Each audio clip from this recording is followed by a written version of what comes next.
Guys, in this video I'm going to show you how to make some really cool sketchy renders by using Sketchup and Photoshop. So in this scene I have this model, and what I've done is I've just made a scene.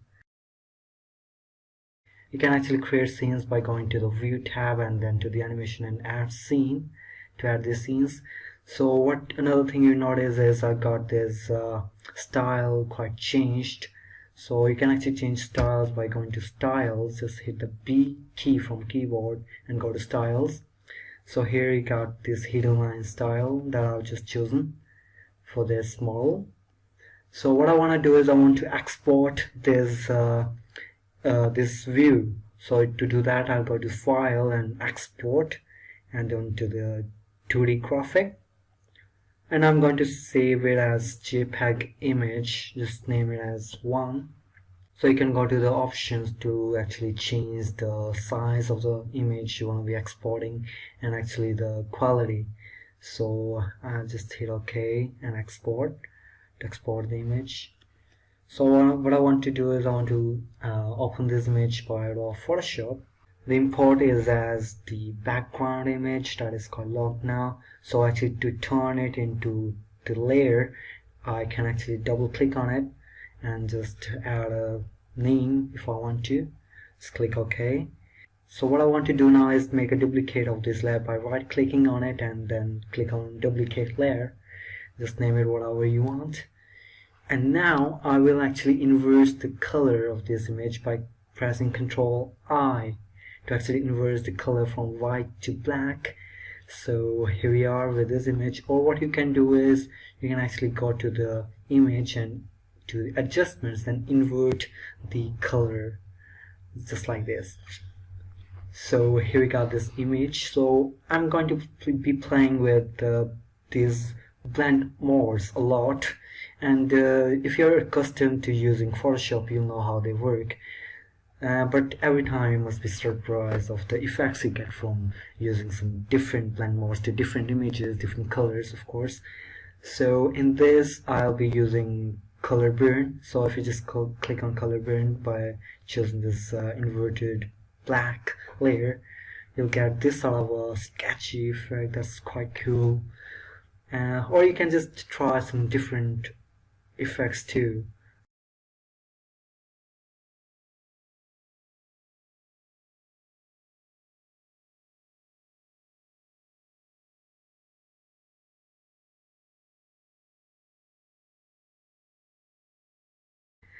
Or what you can do is to get some more sort of rather complementary effects of what you've already gotten. You can actually just change the alignment of these layers. Just if I take this and drag this layer above, now I will end up having some different graphics that are actually the complementary of the previous ones. It's like this. You can just scroll and just choose the one you want, but I'll just drag this layer up and go off with the color burn to have this sort of a sketchy effect. That's quite cool. You can actually blur this image if you want, but I like this as it is. So what I will do next is I will create a new layer.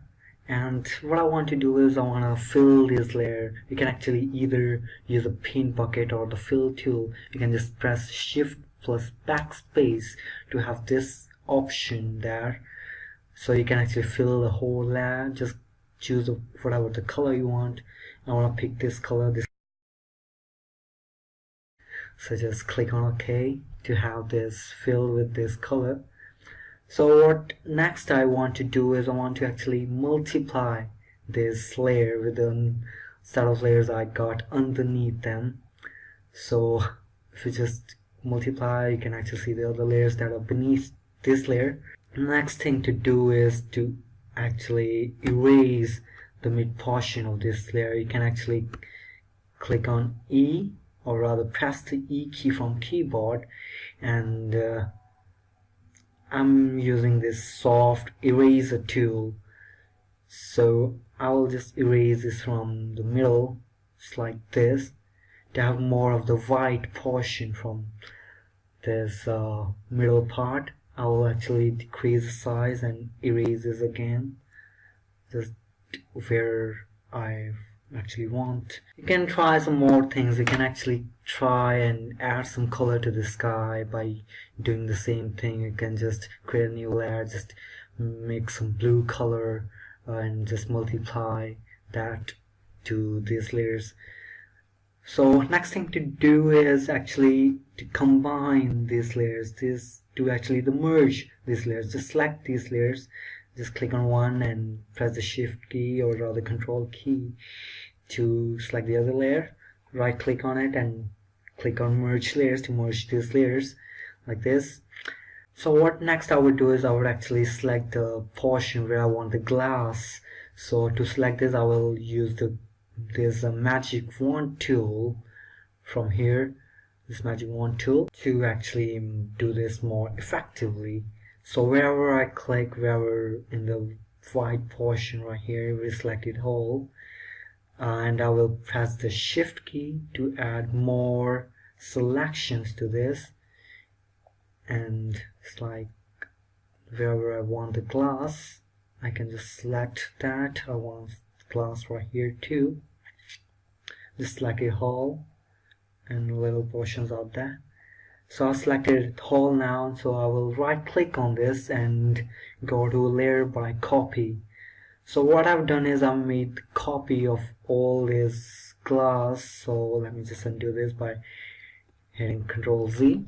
So this is the layer where I want the glass. So if I just double click the layer, I can easily go to this layer style option. Or what you can do is you can just right click on this, go to the blending options to have the same toolbar open, or rather panel. So here what I want to do is I want to go to the gradient overlay. Now in this gradient overlay I can actually add some gradient to the whatever the portion that is in my layer. So to make this glass I'm using this gradient.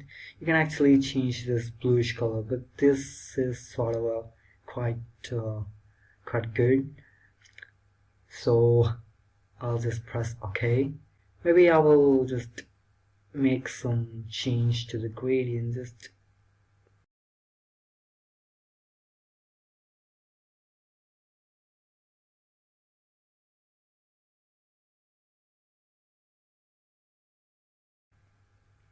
you can also change angle, and maybe I will set this angle to 85. Maybe no, not 85.